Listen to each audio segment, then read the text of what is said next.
जाने मौत के बाद क्या होता है आत्मा के साथ, जानकर कांप उठेंगे आप भी।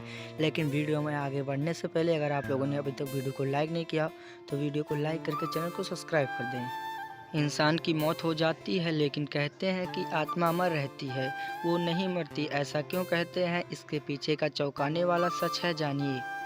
गरुड़ पुराण प्रमुख हिंदू धर्म ग्रंथों में एक ऐसा किसी की मृत्यु के बाद घर परिवार के लोग ब्राह्मण के द्वारा ग्रंथ सुनते हैं। इस पुराण में भगवान विष्णु ने अपने वाहन गरुड़ के मृत्यु से संबंधित अनेक गुप्त बातें बताई हैं। मृत्यु के बाद जीवात्मा यमलोक तक किस प्रकार जाती है, इसका विस्तृत वर्णन गरुड़ पुराण में बताया गया है। आज हम आपको गरुड़ पुराण में लिखी कुछ ऐसी खास व रोचक बातें बता रहे हैं।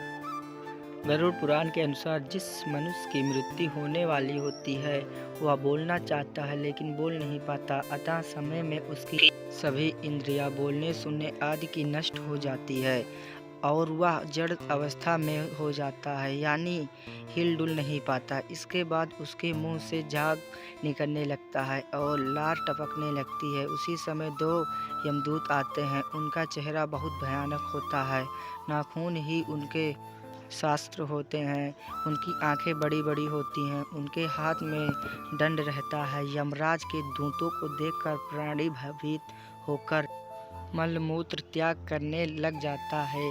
उसी समय शरीर से अंगुष्ठ मात्र अंगुली के बराबर जीव या शब्द हुआ निकलता है, जिसे यमदूत पकड़ लेते हैं।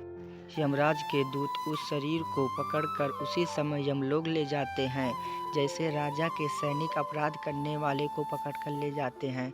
उसी पापी जीवात्मा को रास्ते में थकने पर भी यमराज के दूत डरते हैं और उससे नरक में मिलने वाले दुखों के बारे में बार बार बताते हैं। यमदूतों की ऐसी भयानक बातें सुनकर पारात्मा जोर जोर से रोने लगती है कि यमदूत उस पर बिल्कुल भी दया नहीं करते हैं। इसके बाद वह अंगूठे के बराबर शरीर यमदूतों से डरता और कांपता हुआ कुत्ते के काटने से दुखी और होने पापों को याद करते हुए चलता है। आग की तरह गर्म हवा व गर्म बालू पर वह जीव चल नहीं पाता और वह भूख प्यास से तड़पता है। तब यमदूत उसकी पीठ पर चाकू मारते हुए उसे आगे ले जाते हैं। गरुड़ पुराण के अनुसार यमलोक 99,000 योजन के वैदिक काल की लंबाई मापने की इकाई है। एक योजन बराबर होता है 4 कोस यानी 13-16 किमी हैं। वहाँ यमदूत पापी जीव को थोड़ी ही देर ले जाते हैं।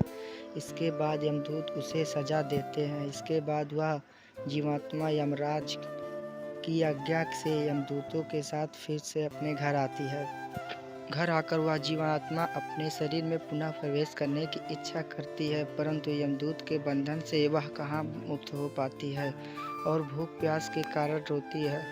पुत्र आदि जो पिंड और अतः समय में दान करते हैं उसके भी प्राणी की तृप्ति नहीं होती, क्योंकि पापी लोग को दान श्रद्धांजलि द्वारा तृप्ति नहीं मिलती। इस प्रकार भूख प्यास से युक्त होकर वह जीव यमलोक जाता है।